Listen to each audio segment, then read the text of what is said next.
Hey guys, welcome to my channel. ఇప్పుడు నేను కలిసి మా ఊర్లో ఉన్న టెంపుల్కి వెళ్తున్నాము. సో మా ఊరి టెంపుల్ ఎవరు లేనప్పుడు ఎలా ఉంటుందో చూపిద్దామని ఈ వ్లాగ్ స్టార్ట్ చేశాను. మీరు కూడా చూసేయండి. మా ఇంటి దగ్గర నుంచి అయితే మేము వాక్ చేస్తూ వెళ్తాము. వాక్ చేస్తూ ఒక 5 minutes అనమాట. ఇప్పుడే స్టార్ట్ అయ్యాము నేను మమ్మీ కలిసి.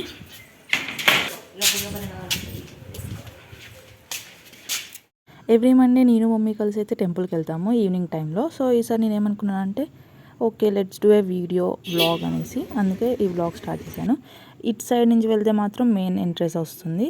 సో మేము అటు వెళ్ళట్లేదు, ఇప్పుడు ఇలా స్ట్రైట్గానే వెళ్తున్నాము. ఇలా స్ట్రైట్గా వెళ్తే అక్కడ సరస్వతి ఆలయం ఉంటుంది, అక్కడ నుంచి ఇంకో ఎంట్రెన్స్ అనమాట. సో అక్కడ నుంచి మేము ఇప్పుడు లోపలికి వెళ్తున్నాము. ఇది లోపలికి వెళ్ళాక మెయిన్ ఎంట్రన్స్ నుంచి వస్తే అక్కడ మనకు పూజలకి కూడా టికెట్స్ కౌంటర్ ఉంటుంది. సో ఇది మెయిన్ ఎంట్రన్స్ అనమాట. ఇలా మెయిన్ ఎంట్రన్స్ నుంచి వచ్చాక లెఫ్ట్ సైడ్కి వెళ్తేనేమో స్పెషల్ దర్శనం వాళ్ళకి వే ఉంటుంది. సో ఇది స్పెషల్ దర్శనం వే అనమాట. సో మెయిన్ ఎంట్రన్స్ నుంచి ఇటు రైట్కి వెళ్తే ఇది మనకు వే అనమాట, లైక్ అభిషేకం టికెట్స్ తీసుకున్న వాళ్ళకి. సో మేము ఇప్పుడు అటు నుంచే వెళ్తున్నాము. సో ఇది ప్రధాన ఆలయం లోపల అనమాట. ఫస్ట్ మనకు వెళ్ళంగానే వినాయకుడు వచ్చి దర్శనం ఇస్తాడు ఇక్కడ పక్కకి.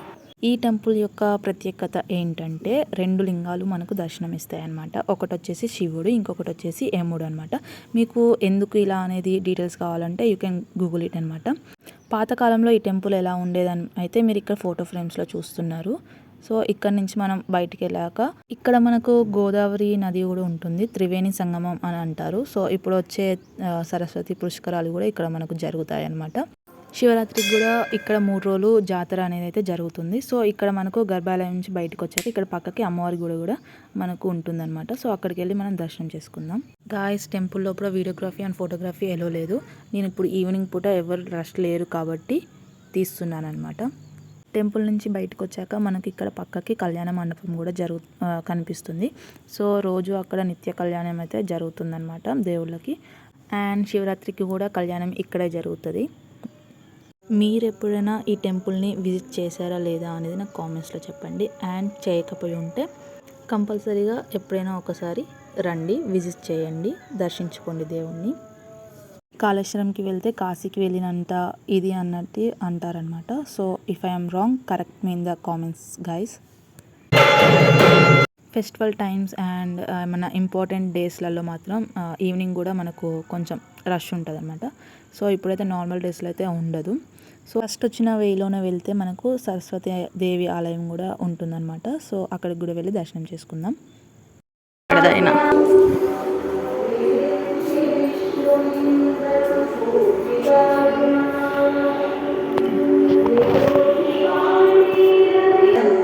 ఇంత ఫాస్ట్గా చీకట్ అవుతుంది అని అయితే నేను అనుకోలేదు. బట్ నేను చూపించాలనుకున్నది అయితే చూపించాను. వీడియో అంత క్లారిటీగా లేకపోయినా మీకు నచ్చిందని అనుకుంటున్నాను. ఇక్కడ అంకుల్ ఇంకా అన్నయ్య వాళ్ళు కలిశారు. సో మాట్లాడుతున్నాం అన్నమాట.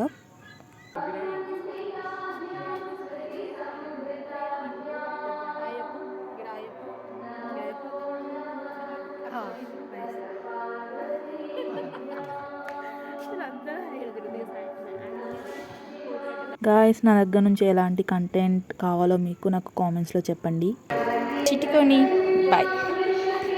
నా దగ్గర ఏం ఇక్కడ మనకు టెంపుల్ రూమ్స్ కూడా అవైలబుల్ ఉంటాయి అన్నమాట.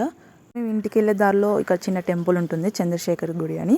లోకల్స్ అందరూ పెద్ద గుడి వరకు వెళ్ళలేమనుకుంటే ఇక్కడికి వచ్చి దర్శనం చేసుకుని వెళ్తారనమాట. అలాగే ఇక్కడ ఇంకో గుడి కూడా ఉంటుంది, ఆదిముక్తేశ్వర ఆలయం అని. సో ఇక్కడికి వచ్చిన వాళ్ళు, అక్కడికి తెలిసిన వాళ్ళైతే అక్కడికి కూడా వెళ్ళి దర్శనం చేసుకుంటారు. మీకు తెలియకపోయి ఉంటే ఇక్కడ ఎవరినైనా అడిగి ఇంకేమైనా ఉన్నాయా అని తెలుసుకొని వెళ్ళి దర్శనం చేసుకోండి అక్కడ కూడా. ఎప్పుడైనా నాకు కుదిరితే నేను కూడా వీడియో చేసి పెడతాను. ఇదైతే చాలా ఓల్డ్ టెంపుల్ అనమాట, మనకు చూస్తేనే అర్థమవుతుంది బయట. ఇక్కడ ఇక నేను అమ్మ కలిసి అయితే దేవుడికి పూజ చేసుకుంటున్నాము. సో దర్శనం అయిపోయింది ఇక్కడ కూడా. ఇప్పుడు మనం ఇంటికి వెళ్తున్నాము. ఈ ఖాళీ రోడ్లో చీకటి పడిపోయింది గైస్. మనం గుడికి వెళ్ళేసరికి తొందర వెళ్ళాలి. ఏదో అలా చూపించాను.